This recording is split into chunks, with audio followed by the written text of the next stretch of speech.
right, Shalom. Hopefully, brothers and sisters can hear me. I know it's very windy, but Abarat is our Lord's will. I'm coming in loud and clear. All right. So before we get started, all praise, glory, and honor be to Yahweh, Bahasham, Yahweh Shai, Bahasham, Rachahak Wadash. Double honors to the beloved apostles and elders of Great Millstone, better known as GMS, who rule well. Peace and salutations unto the hopeful elect, the tabernacle of David, started with the 144,000, and the rest of the men, women, and children out of the 12 tribes, whom Yahweh Bashem Yahweh Shai will ultimately have mercy upon. All right. I'm your brother Matazatba from the branch out here in Great Millstone, Melbourne, Australia. Back at it again, week out and week in, to prophesy the downfall of this wicked ass queendom. All right, ruled by Esau'S. All right. Now, getting into the lesson, what inspired me to title the camp session today, Esau's blessing equals the age of fire and flame. All right. And I was inspired to do this lesson through a TV series I've been watching a little over, about a few weeks from now, entitled Sandman. All right. Now, this TV series is it's watchable on Netflix, I believe Peacock as well. And the director of the TV show, his name is Neil Gaiman, all right, which he's also responsible for TV shows such as Good Omens and also American Gods, all right, which the beloved elder Malcolm from GMS Chicago goes into from time to time. But long story short, what you have to understand is a lot of these movie directors and TV show directors, they're what you would call insiders, all right? They understand some of the prophecies according to Bible, all right, or the Bible, I should say. And not only that, they love to use Greek mythology and they try to merge it with biblical prophecies. So within the TV show Sandman, all right, the director Neil Gaiman, there was a particular scene in season 2, episode 5, where you had the Endless family. All right, now the Endless family, for those of you who don't know, is centered around Greek mythology. You had 7 gods. All right. One of them was the god of destruction, which is what we're going to go into today, which ties into biblical prophecy. And then you have the other one that was known as Dreamless. All right. The god of dreams. All right. And the other 5 was the god of desire, the god of death. What was the other one? The big brother, the god of knowing, prophetic, not so much prophetic, but he can tell the future and what was going to happen. And then you had the god of despair, and then you have the god of delirium. All right, craziness. Okay, now the ones we're going to focus on today is dream and destruction. All right, dream and destruction. Now that's what it is. The water for the correction, destiny. All right. Now, in season 2, episode 5, the opening scene, there's a scene that takes part in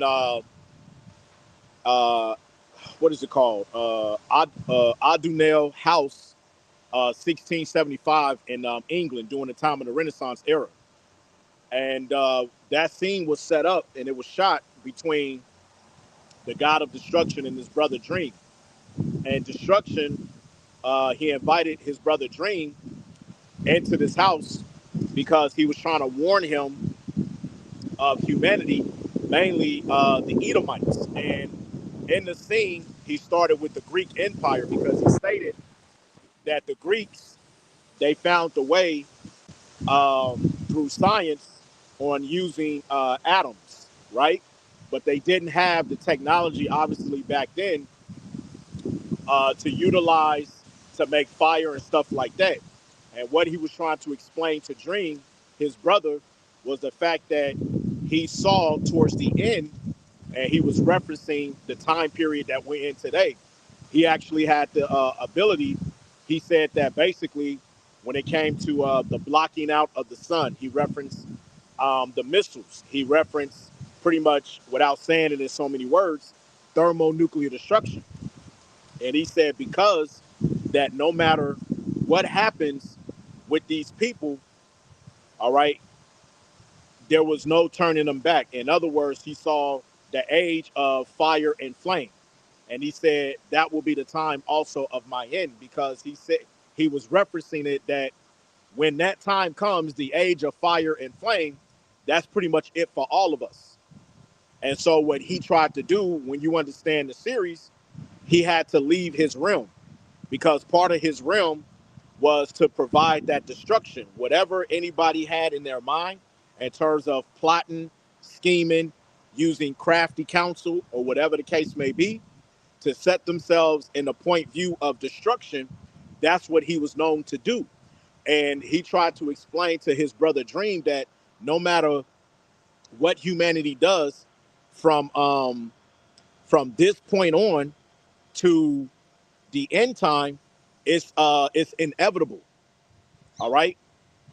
And Charisma said he skipped through it because it was boring. Hey, to me it wasn't boring. The whole season is fire, especially season 2.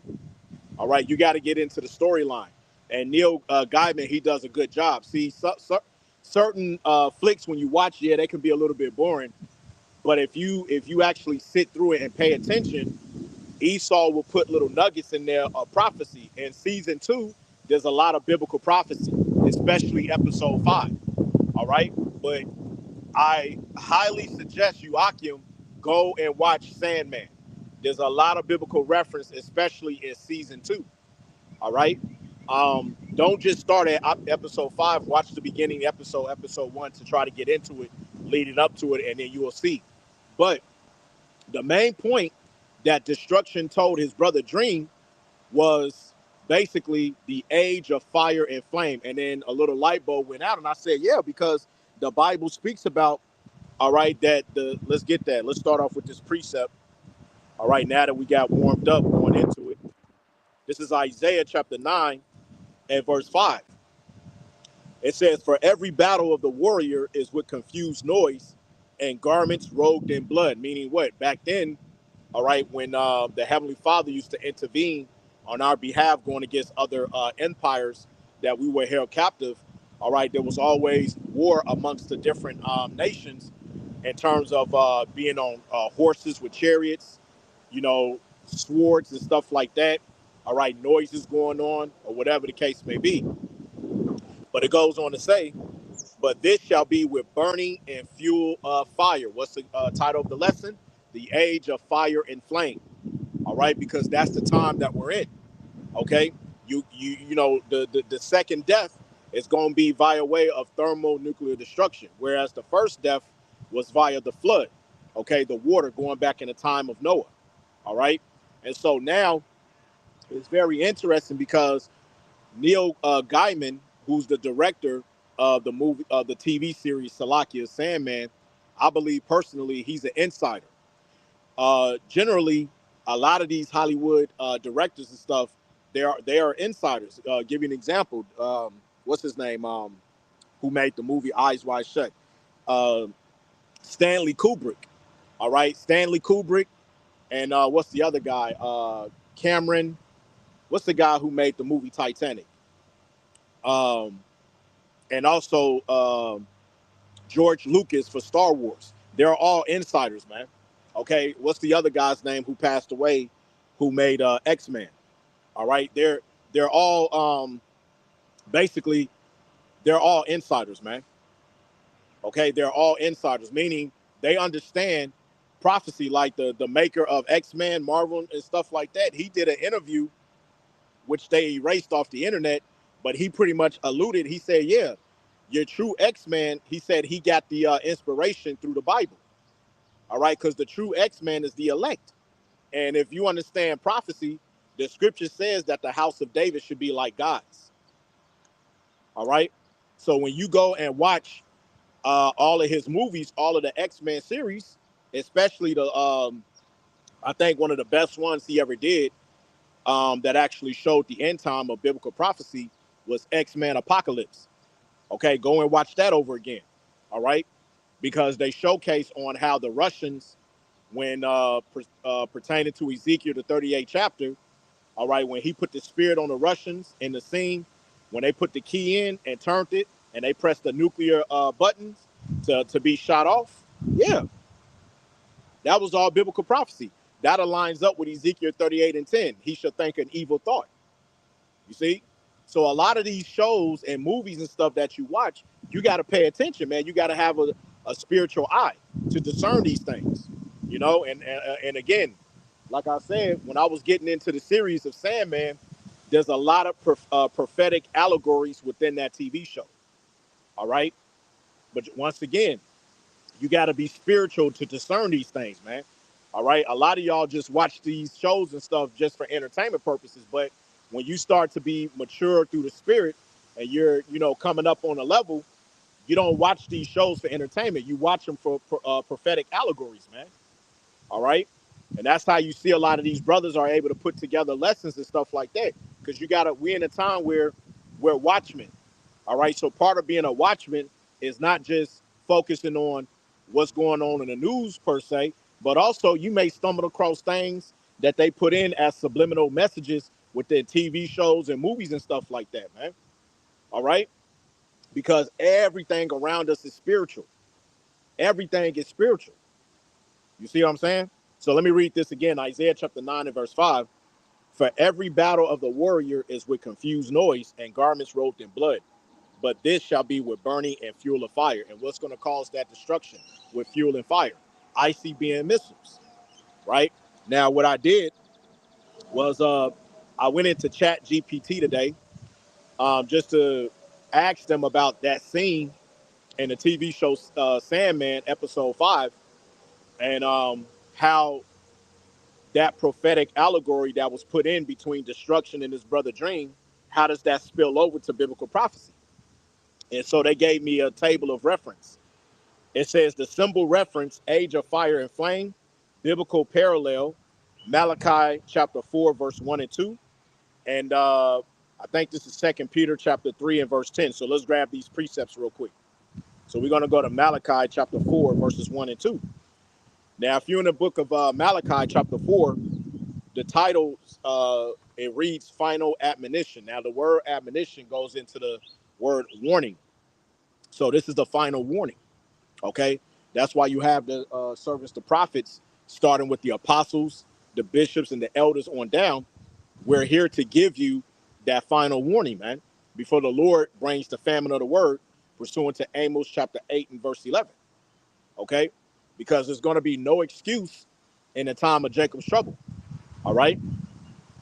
So it says, Malachi chapter 4 and verse 1.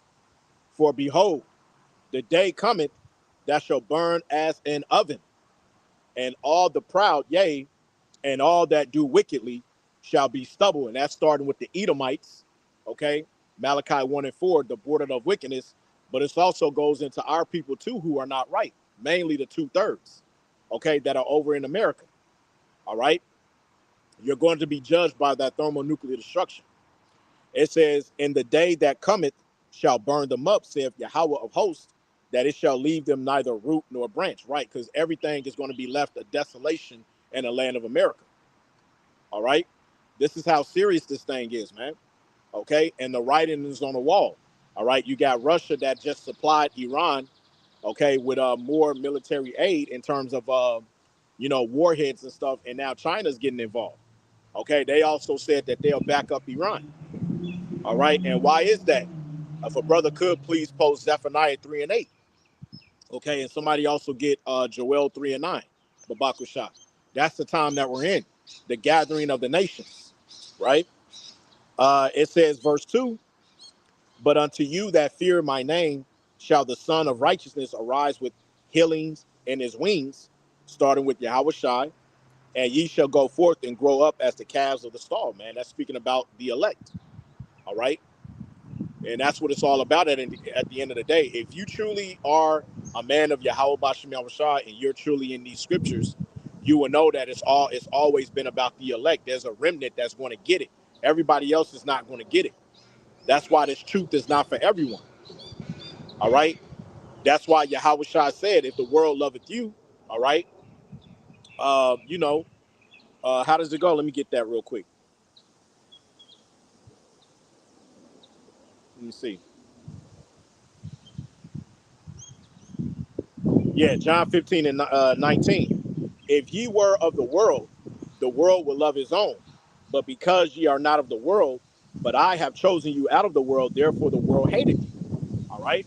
So if you in this truth, if you in this ministry, and you're being, you being skeptical as to why you're taking a liking, or not even that.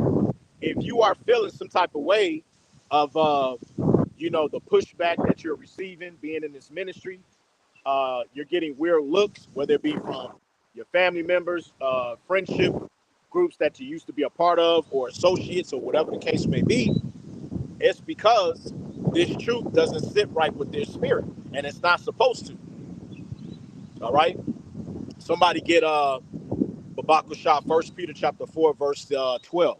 All right, where it talks about think it not strange concerning the fiery trial that's to try you.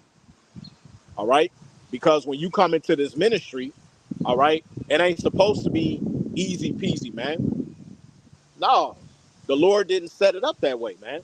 You were chosen for a specific reason, so that doesn't mean that your mother is going to get it, your father's going to get it, your sister, your brother is going to get it.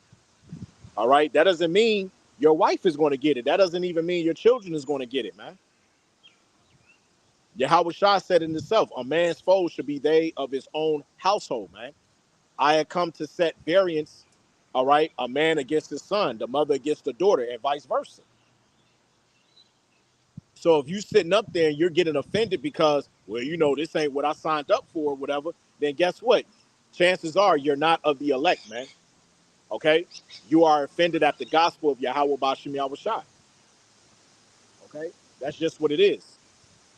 All right? So, all right, so now let's go from there. 2 Peter 3 and 10. All right. A new heaven and a new earth. All right. That doesn't mean that the whole earth is going to be renewed. All right. When you go into that word new, all right, in the Greek, basically it goes into, let me see, let me get this here real quick.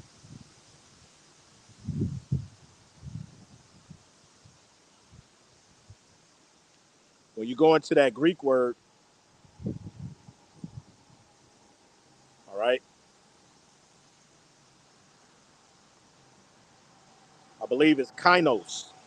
All right. The word kainos just means recently made or refreshed. All right. So it's not talking about the whole earth is going to be rebuilt, all right, from the elements. No, it's going to be refreshed. The true reset, the true global reset is going to be Yahweh Bashim Yahweh Shai's kingdom being established here on the planet Earth. All right. So now let's read 2 Peter 3 and 10. But the day of Yahweh Bashim Yahweh Shai will come as a thief in the night. And why would it come as a thief in the night? Because if you're not keeping your garments, as the scripture says, which is an allegory for keeping the truth, the basic foundations of the understanding of the gospel, right? If you don't be steadfast in the doctrine that you have been taught, all right, and if you allow for the things that you have learned from the apostles on down to escape you, that means that when Yahweh Shah returns, it's likened unto a thief in the night, because you're not going to know when the trouble is going to set at hand. All right. When martial law is declared, when Esau starts to roll in, okay, shutting everybody down, going into everybody's houses, taking man, woman, and child. All right. Handcuffing them, throwing them into this concentration camps. All right. That's the day of Jacob's trouble, man. And then ultimately, when those missiles are going to be shot off unexpectedly, okay, that's the day of the Lord that coming as a thief in the night. That's why Yahweh Shah said, watch and pray, for the flesh is, weak, but the spirit is willing. You're supposed to stand upon your post and watch for these things so that you don't be taken back and Yahweh Shai comes back as a thief in the night. All right. You don't want to be caught off guard when shit hits the fan. That's why every day, without fail, to the best of your ability, check the news, Check the alternative news. See what's actually going on, man.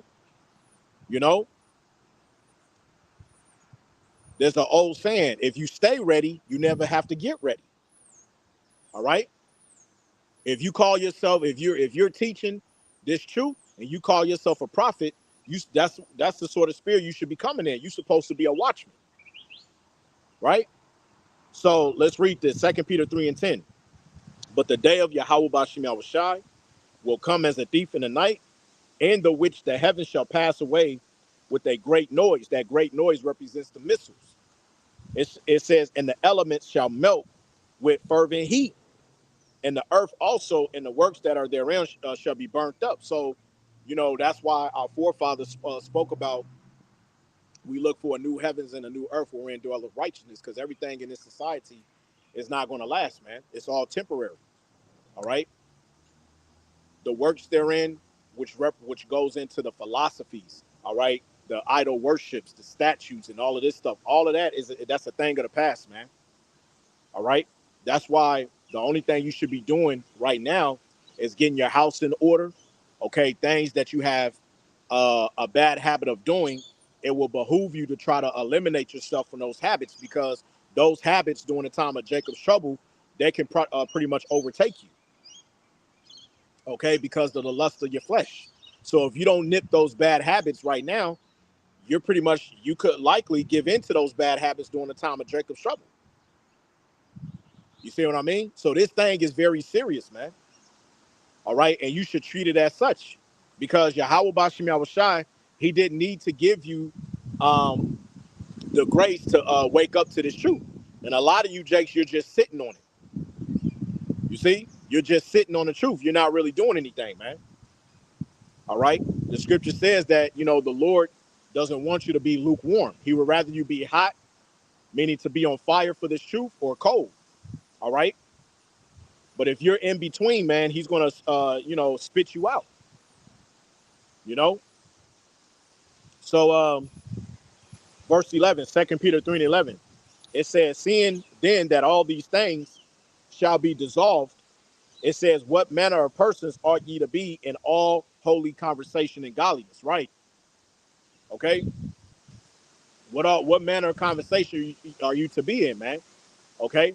The scripture says, what's that, James? Let me get that real quick.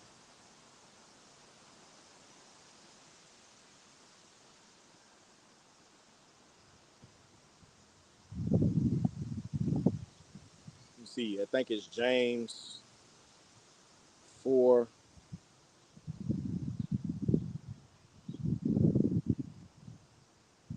Or is it James 5?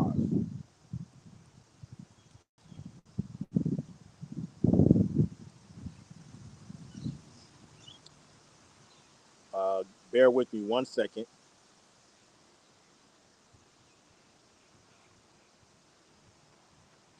Let me see here. Book of Remem.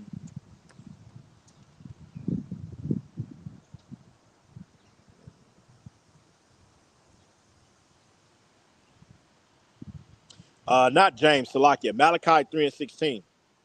All right, the book of remembrance.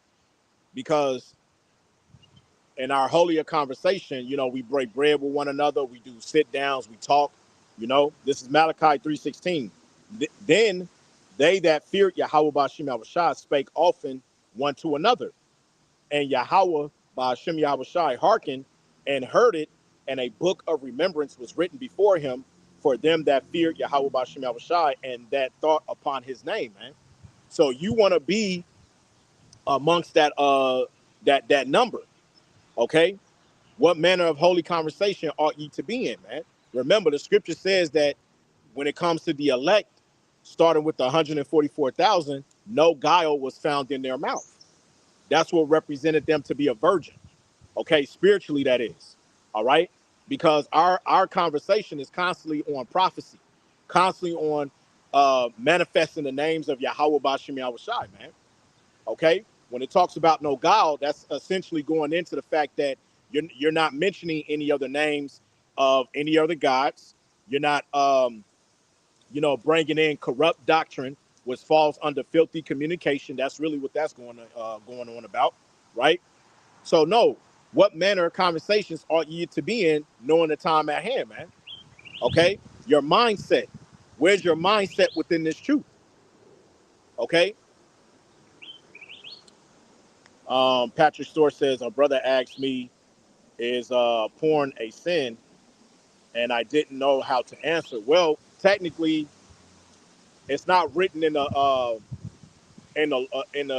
Bible as a sin, but for instance, the word porn goes back to the word porneia, all right, which means sexual immorality.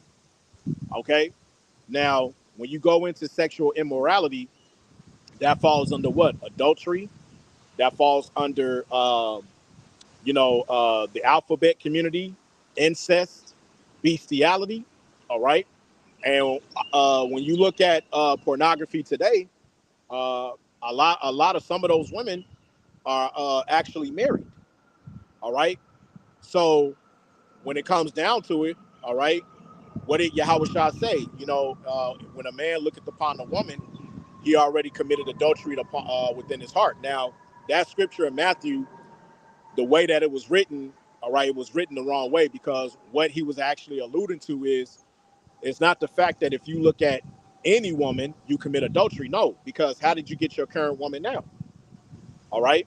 My wife right now, when I first met my wife, I lusted after her. I just had to have her. That's not a sin to lust after a woman if she's single. How else do you make her wife? Right? Make her your wife, Salaki. Does not the scripture says a man that findeth a wife findeth a good possession?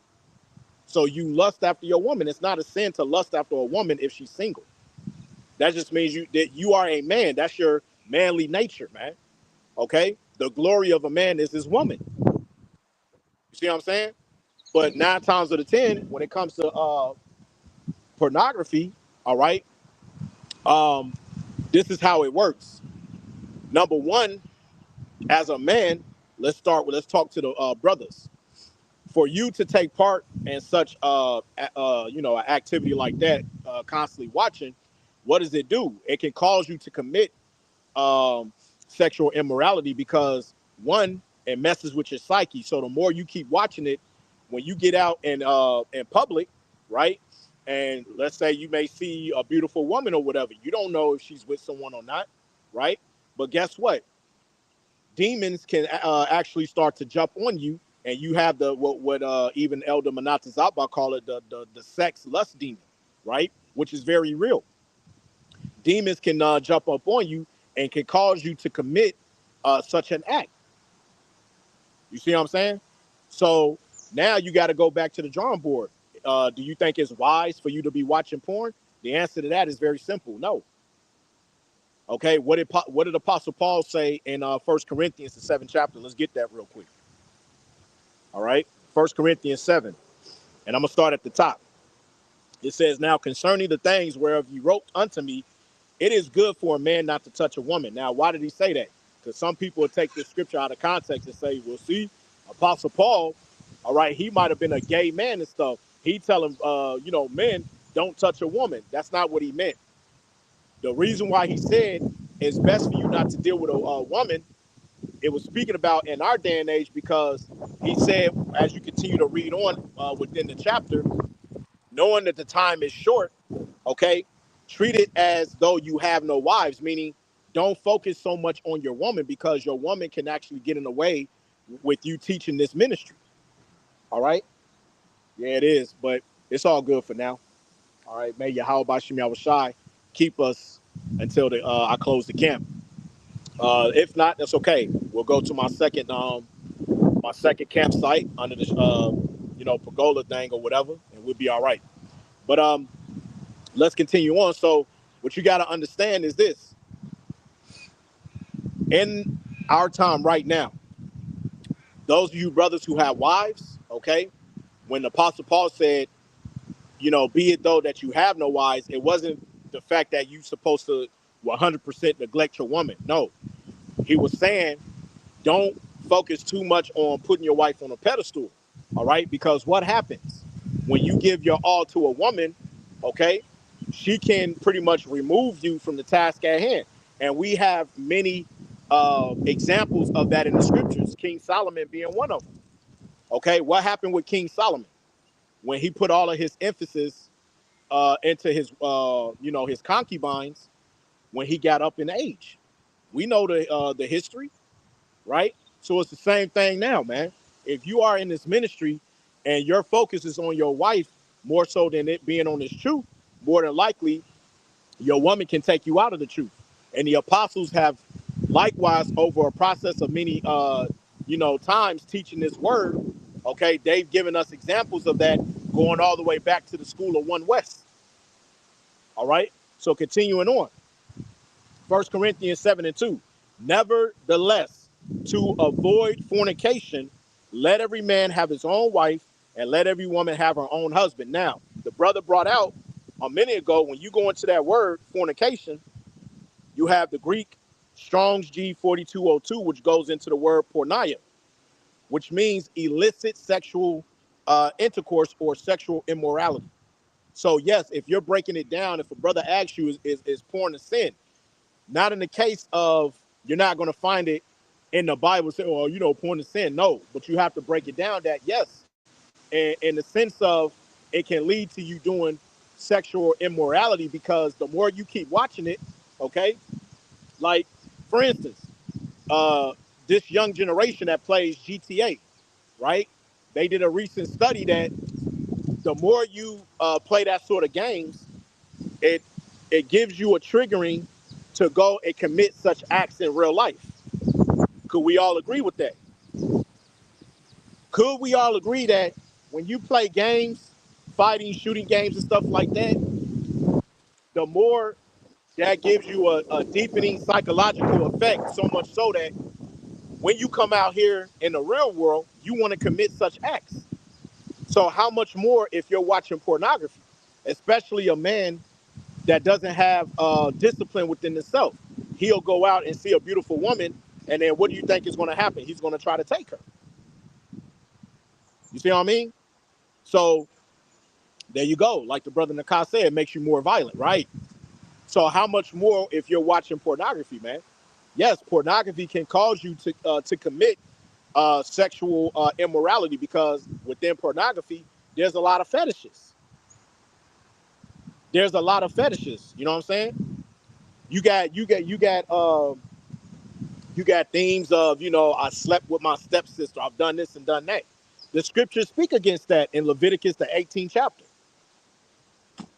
You see what I mean? So when you break it down from that sense or that context, yes, it will make sense, because it can cause you. Yeah, hey, the brother put it, Shalom, GMS in his likeness. Y'all about Shema Shabrakatah.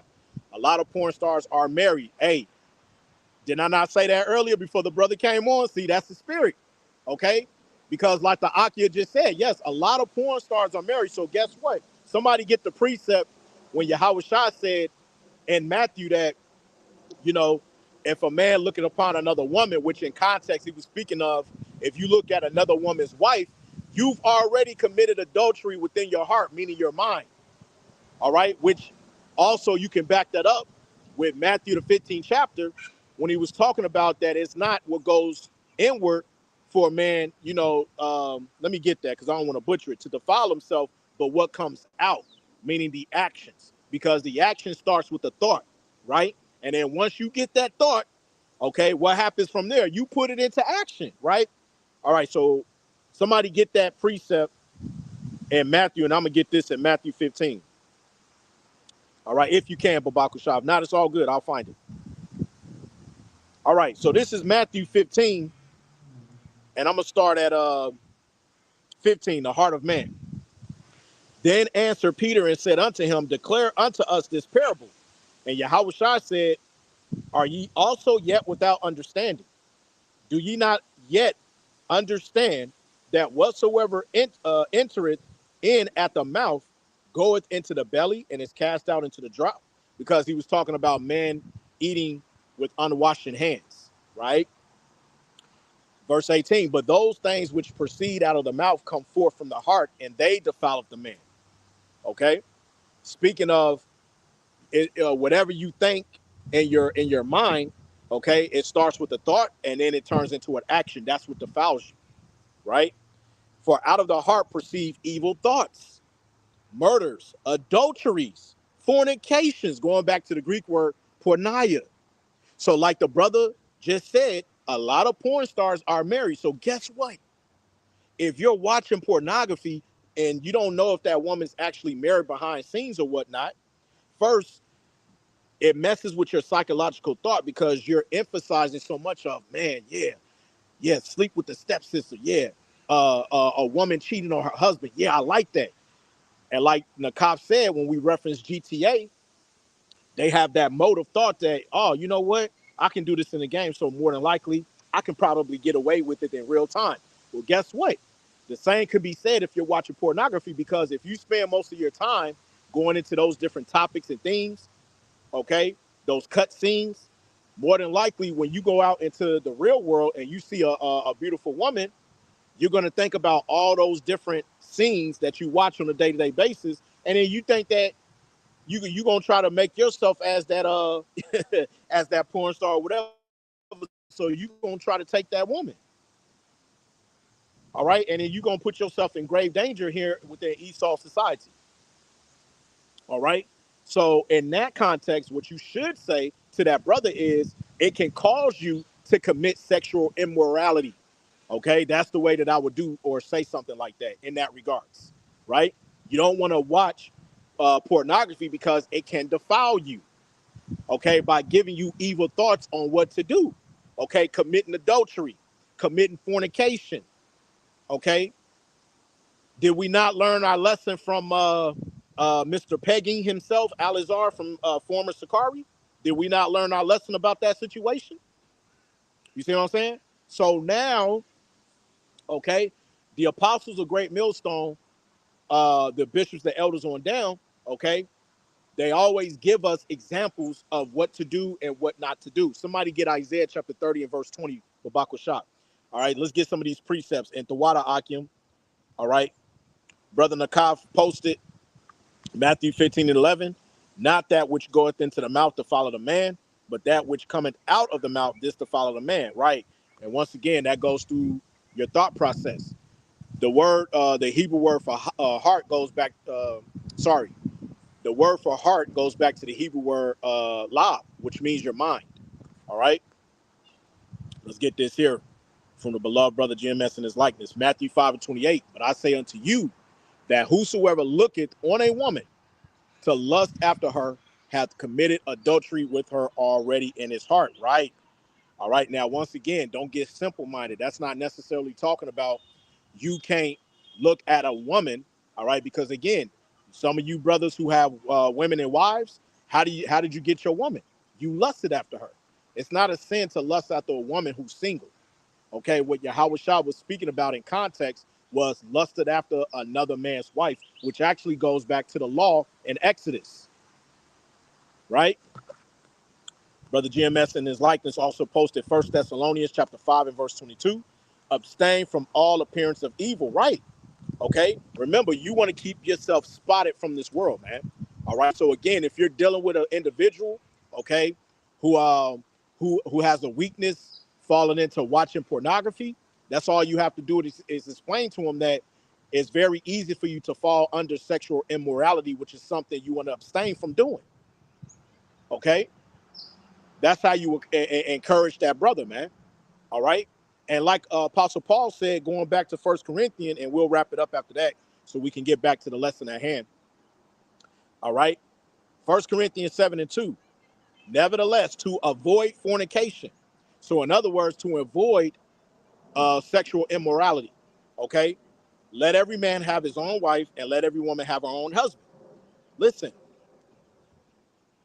you got to understand, man, the ratio to women, all right, is very, in comparison to men, is very high. So I will question that, brother. If you have to watch such degrading acts of wickedness, why is it so hard for you to go and find a woman? It should not be hard for any brother to go and define a companion, all right, so that you can abstain from fornication, man. Go out and get you a woman, man. Go out and find you a wife, man. Okay. Somebody get the book of Hebrews, I think it's the 13th chapter, where it talks about the marriage bed being undefiled. Babakusha. All right? Because the marriage bed is undefiled. So if you have a brother that's struggling in the flesh, okay, because he's getting these evil thoughts of watching what he's watching, of course, that's going to add more affliction, and demons can jump on him, man. It's the same thing. Like if you're listening to certain music that has different frequencies and stuff, demonic demons can jump on you. You know what I'm saying? So you have to protect, you know, like the brother brought out, 1 Thessalonians 5:22, abstain from all appearances of evil. All right. Matter of fact, the water Yahweh Shemel Shah, that's another precept. Um,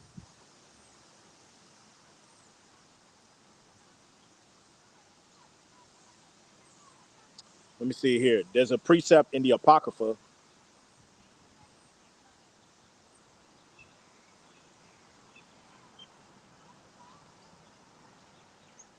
This is Sirach 37 and 27. Sirach 37:27. Check this out. It says, my son, prove thy soul in thy life and see what is evil for it, and give not that unto it. You see that?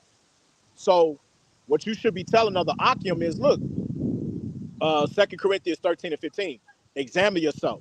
You need to go out and prove what is good for your spirit and what is not good for your spirit. And whatever is not good for your spirit, whatever is evil, to the best of your ability, with the measure of faith that has been dealt onto you, you need to abstain away from that. Okay? To the best of your ability, abstain away from that. Okay? And you need to follow the path of righteousness and seek that what is good unto your spirit. Those are the things you want to sow unto your spirit. Okay? And the water brother Nakat and GMS in his likeness, both Akim posted. Hebrews chapter 13 and verse 4. It says, marriage is honorable in all, in the bed undefiled. But whoremongers and adulterers the Most High will judge, right? Okay? Because what does that mean? That means once you get a woman, okay, the bed is undefiled, meaning you can have your woman, okay? As long as you ain't doing anything like anal and everything else like that, which is sodomy, okay? Everything is lawful in your bed. That's between you and your woman, okay? Because when it comes down to it, all right, let's get this here real quick. Very good to have. Zonovan Compact Bible Dictionary. Now let's go here, all right, to the word marriage. And I want to show you, brother, something. It's been a couple of years since I brought this out. All right, but this is what, because even the scholars tell you this, right? It says marriage. It says marriage is an intimate personal union to which a man and woman consent. All right. It says consummated and continuously nourished by sexual intercourse. See that? That's why Apostle Paul, he broke down in 1 Corinthians, the 7th chapter, that let's get that real quick. Pardon me, because I don't want to butcher that. 1 Corinthians 7:3, it says, let the husband render unto the wife due benevolence, and likewise also the wife unto the husband. The wife hath not power of her own body, but the husband, and likewise also the husband hath not power of his own body, but the wife. You see that? Verse 5, here's the point. It says, defraud ye not one the other, except to be with for consent for a time. So you got to continue to nourish your marriage by coming together in the bedroom. Okay? That's why I had the Akim to bring that precept out. The bed is undefiled. Okay? The marriage bed is undefiled. All right? Because sex is marriage, man. That's how you and your woman come together. All right? But see, this society is so damn wicked that Esau has flipped everything upside down. So now you're getting with women that they're complaining. They don't even want to help to nourish the bed. You know, here it is, you know, a man, you know, he's a man. So he wants it for his woman. Long story short, and what does she do? She starts making excuses. Oh, It's too late. I got a headache. You know, I've worked all day. I'm tired and stuff like that. Right? It's evil as hell, man. You're supposed to work with each other and keep your marriage afloat by constantly, as it says here in the definition of marriage, okay, consummated and continuously nourished by sexual intercourse, okay, and perfected in a lifelong partnership of mutual love and commitment. You see that? The Lord made that for that very purpose. You see? So that's what it is. Let me put this back, right? So what I'll do is if the spirit permits me, I'll touch on that topic and go deeper into that. All right, because I kind of want to get back to the lesson. But yeah, just to keep it simple for that brother, you know, who question you about pornography, just tell him it'll be not wise to tap in such a thing because it can lead to sexual immorality. All right. So back here on the topic of you know, the age of fire and flame. Right. This is now we're going into the character of destruction from the TV series Sandman, right? And it gave us the precept from biblical parallels, Isaiah chapter 66 and 15, and Revelation chapter 18 and 8. So let's pull those precepts real quick. And I'm just keeping an eye on the weather. All right, if it starts to spit, we're gonna head out to the next destination. All right, so let's get Isaiah chapter 66. We should all know this by now. And 15. And it reads, "For behold, the Lord Yahweh will come with the fire and with his chariots like a whirlwind to render his anger with fury and his rebuke with flames of fire." All right, which aligns with the TV series The Sandman season 2 episode 5. Okay, when the god of destruction met his brother Dream, and he was trying to warn him that, look, humanity is at the brink of destroying themselves because they will not stop at seeking to go deeper and deeper. And so many words, right? Let's get Revelation 18 and 8. And this is talking about the destruction of Babylon the Great, which is America. And it reads, it says, "Therefore shall her plagues come in one day, death and mourning and famine, and she shall be utterly burned with fire. For strong is Yahweh Bashim Yahushai who judgeth her." Right. All right. So you can see that just based off that one scene in the TV show Sandman, there's a lot of prophetic allegories, man. And this is why we try to tell you, Akim, that you have to look and view everything from a spiritual lens.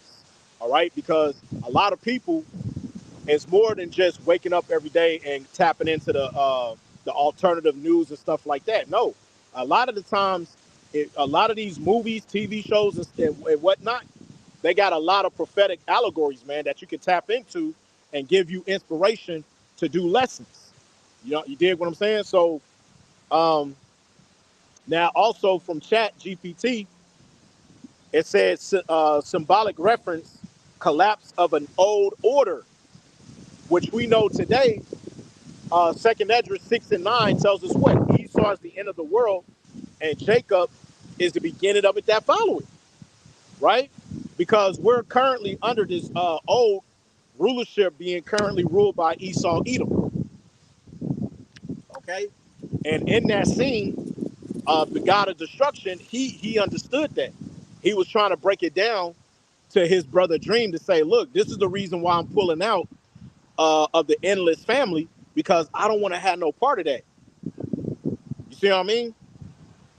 He said, I don't want to have no part of that because it's a never ending. These people that is wicked, that continues to use science to further their destruction, pretty soon is going to be to their own detriment. That's basically what he was trying to say all right, within that episode.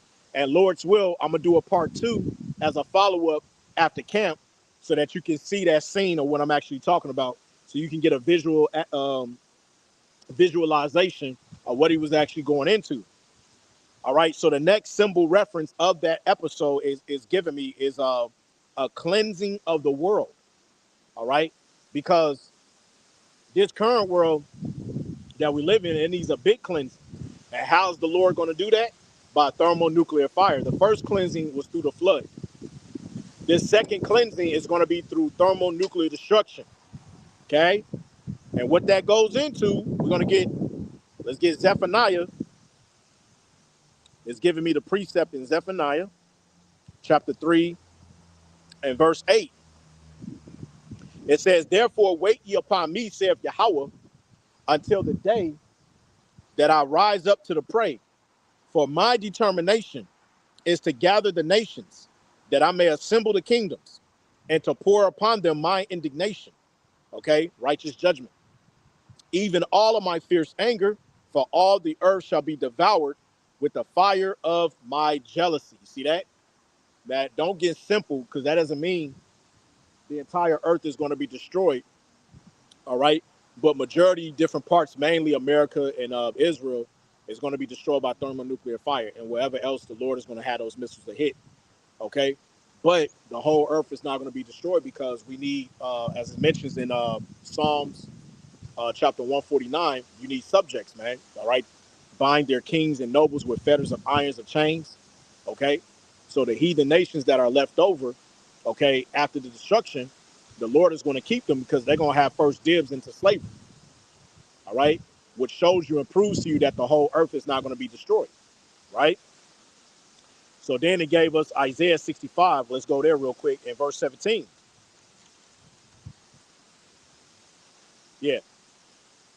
It says, for behold, I create new heavens and a new earth, and the former shall not be remembered, nor come into mind. Right. Because this age has to pass on. Okay. Let me see that. Let me get that in second Esdras also. Immortality.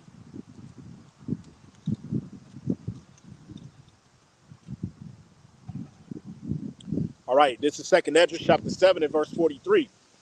But the day of doom, what is that? What is that talking about? What is the day of doom? Right? That's a question for you Christians. All right. And that's another title for one of you Akim if you want to take it. What is the day of doom? It says second Esdras 7 and 43. But the day of doom shall be the end of this time. What's the title of the lesson? The age of fire and the flame. All right. That's basically Esau's blessing, really, because what Esau doesn't understand is when his father Isaac gave him the blessing of that short rule, he didn't read the fine print. Okay. And that fine print goes into he does not understand his latter end.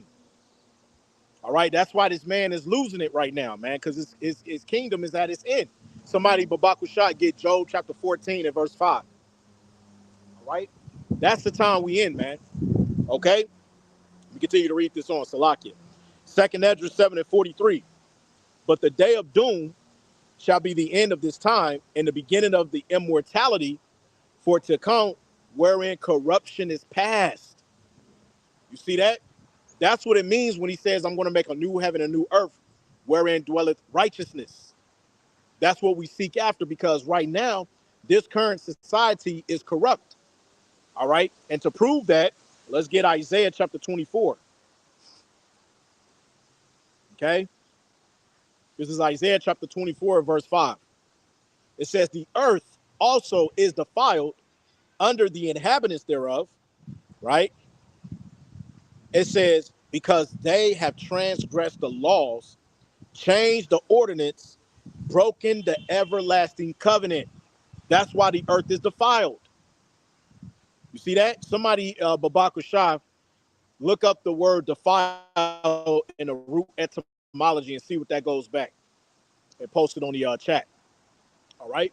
So what makes the earth defiled? All right. Basically, when you leave away from the law, statutes, and commandments. All right. This is why we're catching so much hell, because as Israelites, okay, Let's get Deuteronomy chapter 4 and verse 5. It says, behold, I have taught you statutes and judgments, even as Yahweh, my power, commanded me, that ye shall do so in the land whither ye go to possess it. It says, keep therefore and do them, for this is your wisdom and your understanding in the sight of the nations, right? So you so-called Negroes, Latinos, and Native Americans, going back to our forefathers, we didn't keep the law, statutes, and commandments. Because all the nations round about right now, they were supposed to look upon us, and as the scriptures can say, which shall hear all these statutes and say, surely this great nation is a wise and understanding people. Okay? That's why we were given the laws, man. All right? But because we were disobedient under that first covenant, what happened? Okay? The Lord has set up the basis of men. All right, according to Job 9 and 24, and also Job chapter 30 and verse 8. The basis of man today represents who? The Edomites. Okay, now the brother posted the Wada Nakab, defiled from the etymology online. It says from the 1400th century to desecrate or profane, mid 15th century to make foul or dirty, also to grape or deflower. Right. Okay. And on the verge of to desecrate or profane, the word profane means outside the temple. Okay, that happened to us on a carnality level when the heathen nations came and defiled the sanctuary, but also that happened to us spiritually. Okay, because what do? We committed spiritual fornication. We defiled our temples. Going back to what? 1 Corinthians, the 3rd chapter. Right. Let's grab that. We defiled our temple. 1 Corinthians chapter 3 and verse 16. Know ye not that ye are the temple of power, and that the spirit of power dwelleth within you? If any man defile the temple of power, him shall the Most High destroy. For the temple of power is holy, which temple ye are. You see that? So you got to understand, going back to Isaiah 24, let's go back to it. Isaiah chapter 24 and verse 5. It says, the earth also is defiled under the inhabitants thereof, because they have transgressed the laws, changed the ordinance, and broken the everlasting covenant. That's how the earth is defiled. Okay? Therefore hath the curse devoured the earth, and they that dwell therein are desolate. Therefore the inhabitants of the earth are burned, and few men left. That's the only way to cleanse it. Because there's two purifications.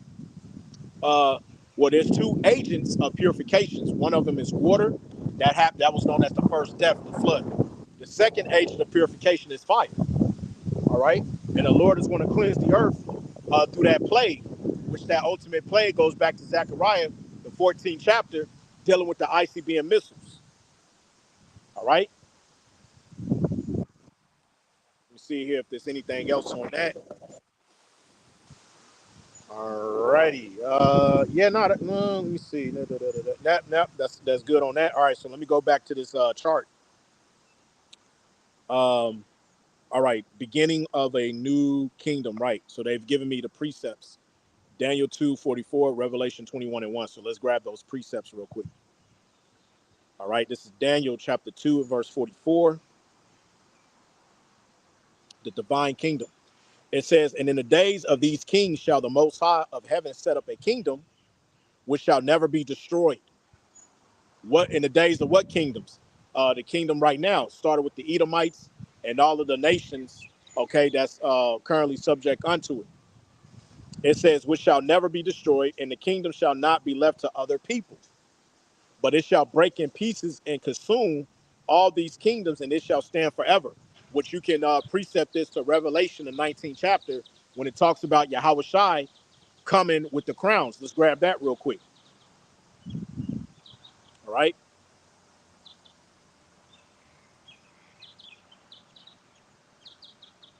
Many crowns upon his head.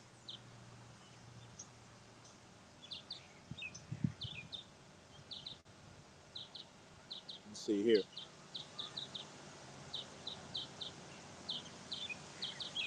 Is it Revelation 19? Salakia, bear with me.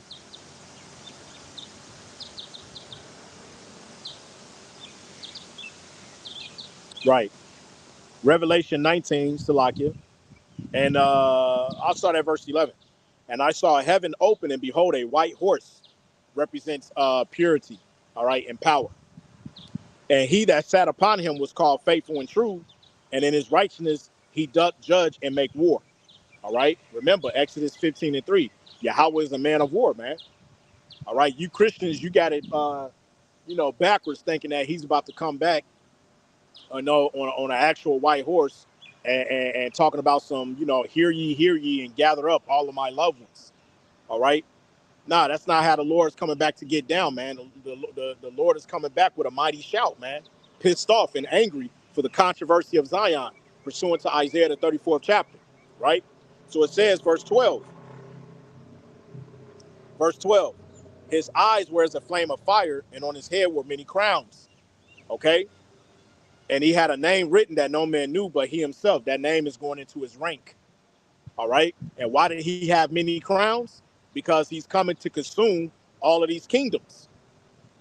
And he was clothed with a vesture dipped in blood, and his name was called the Word of Power. Going back to what? Isaiah the 63rd chapter. Who is this that cometh from Edom with dyed garments from Basra? Okay. Also, Isaiah 47:3 says what?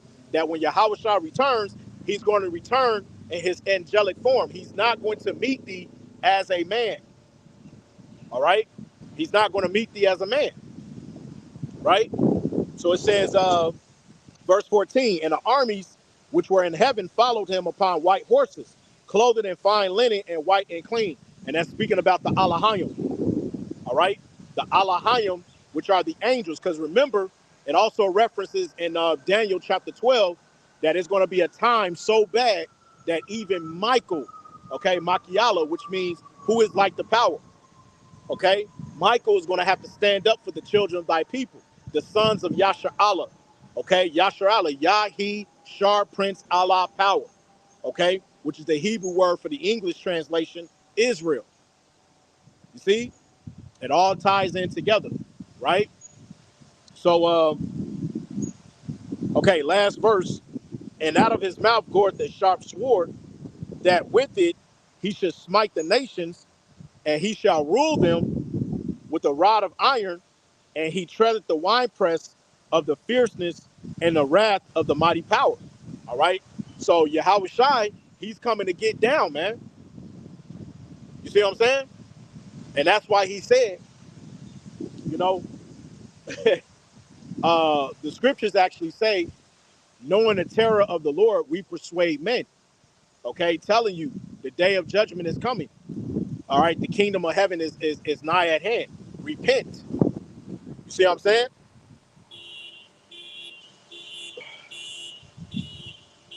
Salakia, get a drink of water. All right, brother asked a question. All right.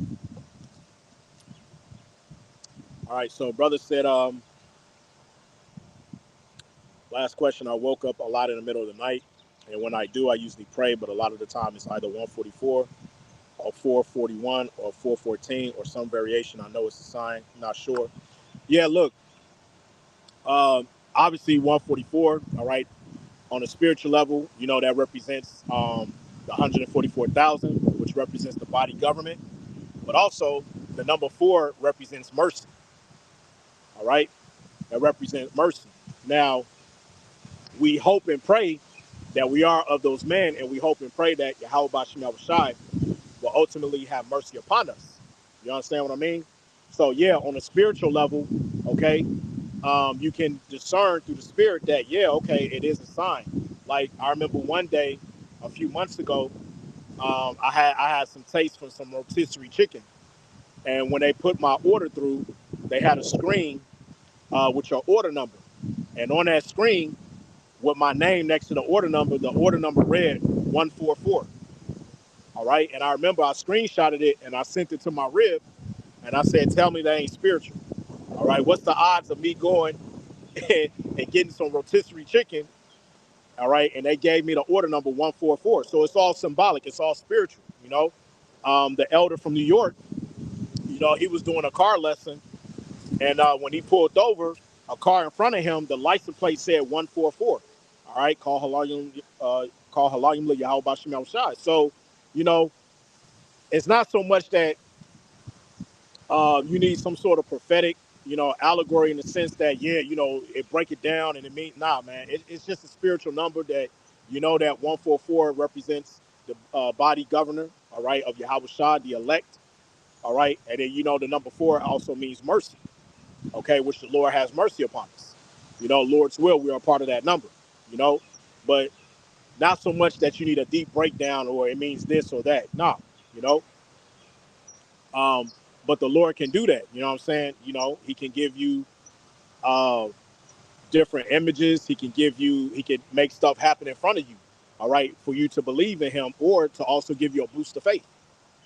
You know, remember, every man has been given a different measure of faith. Not every brother is the same. Every brother's belief in terms of the sort of level of belief that has been instilled within them from birth is not the same from the next man. You know what I mean? If that makes sense. All right. So the beginning of a new kingdom. Let's get Revelation 21:1. It says, "And I saw a new heaven and a new earth, for the first heaven and the first earth were passed away, and there was no more sea." What that's going into, the first heaven and the first earth, is talking about this current rulership under Esau, Edom. And no more sea, meaning none of these kingdoms are going to be in rulership anymore. All right? That's what it's going into, because we are at the brink of Jacob being the beginning of that followeth, if that makes sense. You see what I'm saying? So, in actuality, all right, this is what we are constantly waiting for, man. Okay, again, the title of the lesson is The Age of Fire and Flame. This is Esau's judgment. You see what I mean? So now, let's pull up my list here. Isaiah chapter 13 and verse 19, it says, "In Babylon, the glory of kingdoms, the beauty of the Chaldeans' excellency shall be as when the Most High overthrew Sodom and Gomorrah." Okay? And this is speaking of Babylon the Great, America. All right? So if you understand the story of Sodom and Gomorrah, on how the Lord used the different elements, all right, merged them together to bring that fiery judgment upon Sodom and Gomorrah, he's doing the same thing in this day and age. But as it says in Isaiah the 54th chapter, "I have created the smith," which, let's grab that. Isaiah 54:16. It says, "Behold, I have created the smith that bloweth the coals in the fire, and that bringeth forth the instrument for his work, and I have created the waster to destroy." So what's the modern day smith today? Your top scientists. Okay? They showed you that in the movie Oppenheimer when they created the atomic bomb. All right? So the Lord has raised up scientists, men, to create the waster of destroyer, which represents those ICBM missiles today. You see what I mean? So it's all spiritual at the end of the day, man. Right? Uh, so let's get another precept. All right, Isaiah 26:20. It says, "Come, my people, enter thou into thy chambers, and shut thy doors about thee. Hide thyself, as it were, for a little moment, until the indignation be overpassed." This is why, before the missiles hit, we got to be taken out before the seven trouble. And to prove that, let's go to Job chapter 5 and verse 19. Job 5:19. It says, "He shall deliver thee in 6 troubles, yea, in 7 there shall no evil touch thee," because the 7 trouble, which goes hand in hand with the 7 trumpet, actually means those missiles hitting. And remember, the scriptures tells you that the earth shall reel to and fro like a drunkard. So we got to be taken up. We got to be taken up in those chariots before the destruction comes, man. So we don't feel that. So we don't go through that. You see what I mean? So that's why it says that we shall be delivered by the 6 troubles. Because when that 7 trouble comes, the missiles is going to hit. But we got to be up. before that happens. And prove that further, when you go to Revelation, the 15th chapter, the scene of heaven. Verse 1, it says, "And I saw another sign in heaven, great and marvelous, 7 angels having the 7 last plagues, for in them is filled up the wrath of power." And here's the point, verse 2.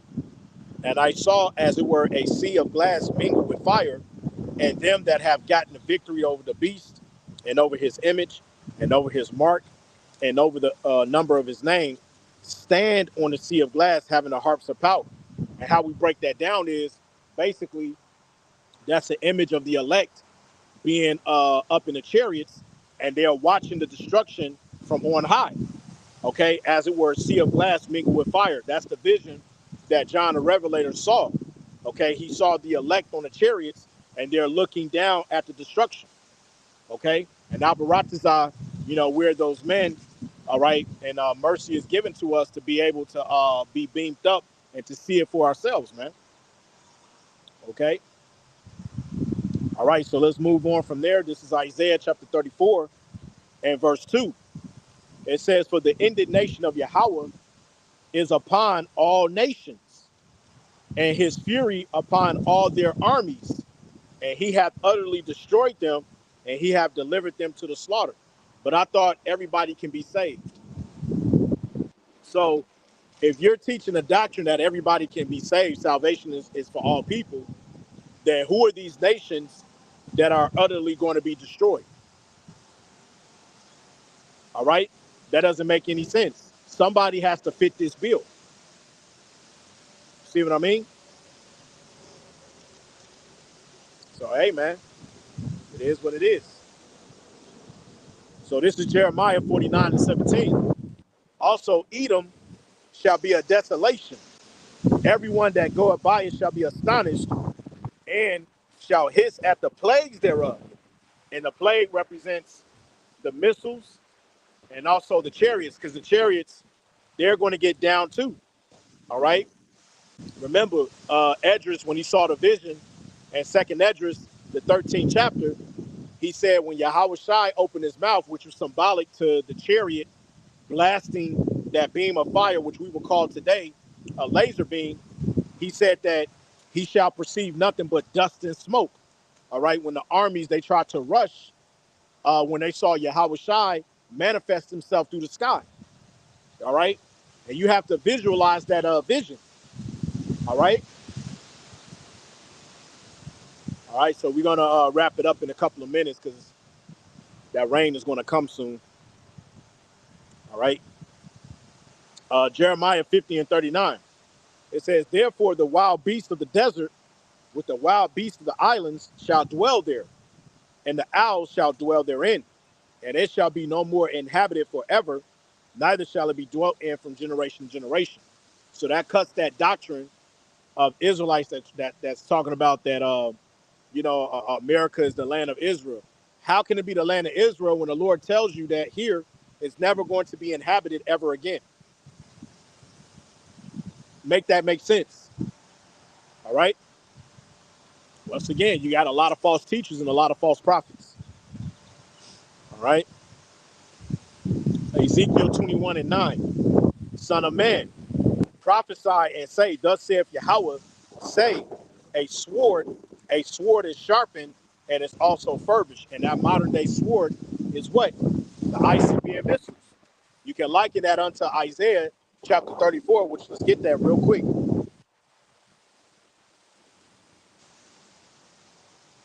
All right, this is Isaiah chapter 34 and verse 5. "For my sword shall be bathed in heaven. Behold, it shall come down upon Idumea and upon the people of my curse to judgment." See that? It says, "The sword of Yahweh is filled with blood, and it is made with fatness, and the blood of lambs and goats, with the fat of the kidneys of rams. For Yahweh hath a sacrifice in Basra, and a great slaughter in the land of Idumea." And that's talking about Babylon and Great America. All right? All of your, princes, kings in there, your witches, your warlocks, 2/3 of our people that's destined for that judgment, they're that main sacrifice within that land. You see what I mean? That's ultimately what it's talking about, right? And then also when you go to the book of Job, it also links up with the he shall flee from the iron weapon. What do you think that iron weapon was talking about?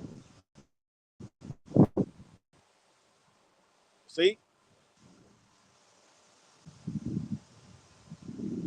All right, another precept that goes into the age of fire and flame. Joel chapter 2 and verse 3. It says, a fire devoureth before them, and behold, them a flame burneth. See that? A flame burneth. What's the title of the lesson once again? The age of the fire and the flame, part 1. So I'm going to do a part 2 of this series, right? The land is as the Garden of Eden before them, and behind them a desolate wilderness, yea, and nothing shall escape them. Because what it's talking about is when the missiles are fired off, before them, the land of Babylon the Great, which is America, is like the land of Eden. All right. It's all built up, all right, arrayed and stuff like that, which was symbolic of what was mentioned in Revelation chapter 17 and chapter 18. Okay. The glory of his excellency, right? But once the missiles pass over and hit their targets, the land is going to be left utterly desolate, right? That's why it says a desolate wilderness behind the missiles, meaning after the missiles get done dropping, it's going to be a wasteland. They showed you that in the movie, The Book of Eli, with Denzel Washington.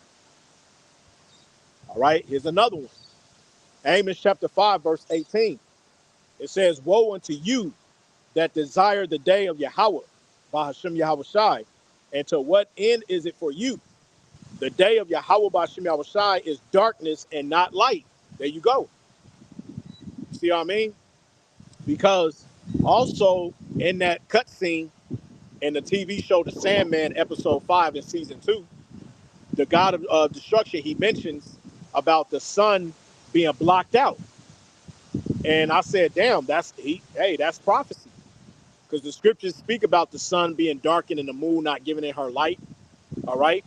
Because ultimately, when the missiles are shot off, okay, they showed you that in the movie X-Men, the Apocalypse, when they were being shot off from the other ends of the world, it was blocking out the sun, the smoke. All right. So that's why I said a lot of these directors, okay, they are insiders.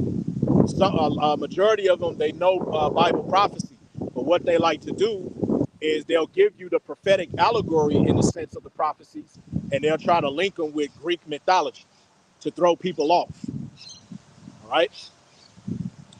So we'll get a couple of more, then we'll close out. All right. Let me get that. Let